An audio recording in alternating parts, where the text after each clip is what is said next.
લાંબા કાળથી અમુક મહત્વના સંપાદનો કરાવતી આવી છે. અકાદમીએ ઈસવીસન 1998માં બારોટ અને બારોટી સાહિત્ય ઉપર સોમનાથ મુકામે એક પરિસંવાદનું આયોજન કરેલું. વિદ્વત જગતે જેને ઉપેક્ષિત રાખી ચાવતી વિધાને આ વિષયના જાણકારોને આમંત્રિત કરીને વક્તવ્યો કરાવેલા. આ પરિસંવાદમાં રજૂ થયેલા સંશોધન લેખોનું આ ગ્રંથ સૂઝપૂર્વકનું સંપાદન છે. સંપાદકીયમાં પલાણ સાહેબ આરંભે લોક સાહિત્ય અને ચારણી સાહિત્ય જેમ અલગ છે તેમ ચારણ અને બારોટની ચારણ અને સૂત પરંપરાને પણ અલગથી જોવાની હિમાયત કરે છે. બારોટ, વહી અને પરંપરા એમ 3 વિભાગમાં વહેંચાયેલું આ સંપાદન આ વિષયનો એક સર્વગ્રાહી વિમર્શ આપણી સામે મૂકે છે. પહેલા જ વિભાગમાં મૂકાયેલા 4 લેખો ચર્ચા વિષયની બરાબરની માંડણી કરી આપે છે.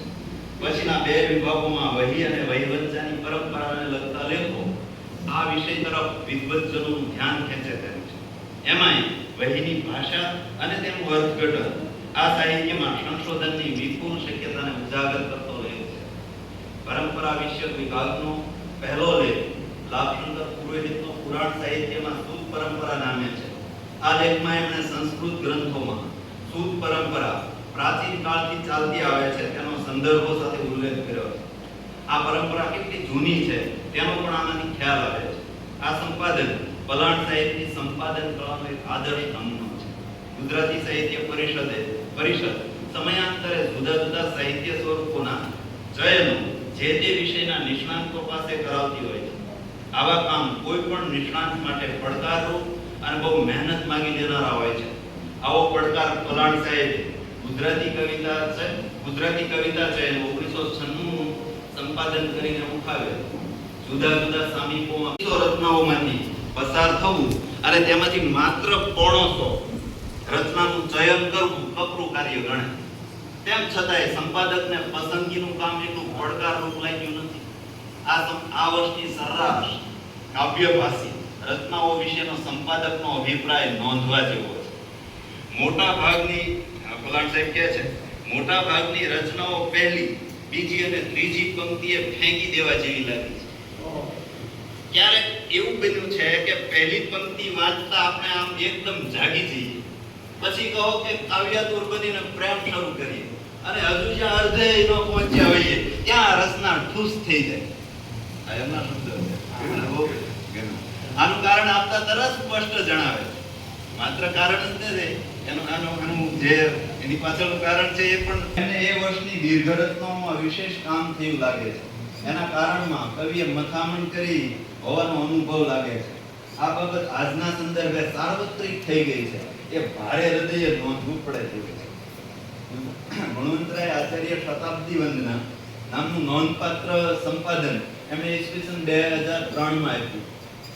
આ સંપાદનમાં પલાણ સાહેબે ગુણવંતરાય આચાર્યની જન્મ શતાબ્દી 19ના જીવન કવન વિશે વિદ્વાનો દ્વારા લખવામાં આવેલા લેખો અહીં સમાવ્યા છે. સંપાદકીયમાં તેઓ નોંધે છે અહીં કુલ 26 નિબંધો અને 2 પત્રો છે.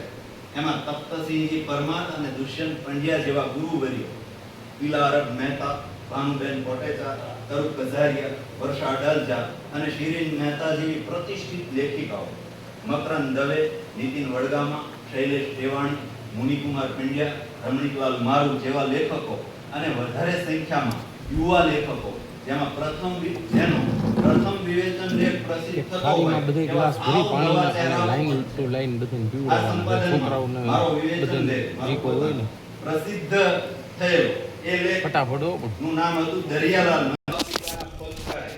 નામનો ભાનુબેન ગુલામ વ્યાપારની કલમ કથાનું વર્ણન કરવામાં આવ્યું. બધા જ લેખોમાંથી પસાર થતા ગુણવંતરાય આચાર્યની એક પ્રગતિશીલ અને પ્રતિબદ્ધ લેખક તરીકેની છબી આપણી સામે આવે છે. સંપાદક નોંધે છે ગુણવંતરાયમાં 18 વર્ણનું પ્રતિનિધિત્વ છે. એ એમના મોટા ગજાની શાહીની પૂરે છે. એ પહેલા ભલે ગુજરાતી સાહિત્ય ગુણવંતરાયના સાહિત્યની નોંધ ન લેતું હોય, આવા પ્રકારના સંપાદનોની ઉપાધિતા આ સંદર્ભે ગણવી જોઈએ. આ ઉપરાંત ભૂમિ સંદર્ભ નામનું પણ એક સંશોધન ગ્રંથ જેની જુદા જુદા પ્રકારની 3 આવૃત્તિ છે. જુદા જુદા પ્રકારની સંવર્ધિત આવૃત્તિ એમ નહીં પણ જુદા જુદા તો એની પણ વાત અહીંયા થઈ શકે તેમ છે. પણ સમયના અભાવે આ આટલી વાત છે એટલી પૂરતી છે જેનાથી ફલાણ સાહેબના સંપાદન કાર્યની થોડી ઘણી રેખાઓ આપણી સામે રજૂ કરી શક્યો હોત તો એ મારી માટે યોગ્ય છે. બસ આટલું કહી અને મારી વાતને વિરામ આપી. ઉંટેલા પ્રશ્ન. હા, એ પુસ્તક છે મને મળી શક્યું નથી, એના કારણે હું એની વાત કરી શક્યો નથી. એ બદલ આપ સૌની ક્ષમા ચાહું છું.